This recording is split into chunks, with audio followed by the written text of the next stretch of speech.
Հայաստանում այսօր խոսքի տեր կանգնելը քաղաքականության մեջ անօրինակ բան է։ Անօրինակ բան է, որովհետև մարդը կարող է այսօր մի բան ասել,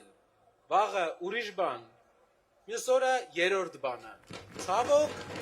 պատասխան հարցնող էլ չկա։ Պատասխան հարցնում է միայն Հայաստանի քաղաքացի։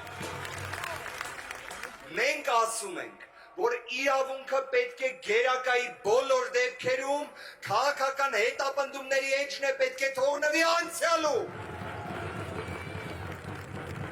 Մենք միանում ենք ուժեղ Հայաստանի, որտեղ ինքը հենց այդ արժեքներն է դավանում։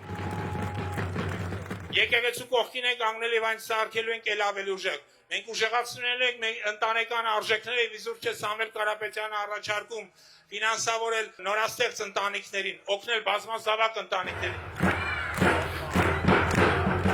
Մենք ստեղծելու ենք ազգային վերածննդի հիմնադրամ։ Նպատակն է մեր երկրում տիրող աղետալի դեմոգրաֆիական վիճակի կասեցումը եւ բազմազավակ ընտանիքների խթանումը։ Երբ ընտանիքում ծնվի 4-րդ երեխա, հիմնադրամն ընտանիքին միանվագ կտրամադրի 2 միլիոն դրամ։ Իսկ այն ընտանիքներին, որոնք կունենան 5-րդ երեխա, հիմնադրամը կտրամադրի ամենակարևորը՝ բնակարան, անվճար բնակարան։ Չէ, չկա, չստացվել չկա, պայքարել։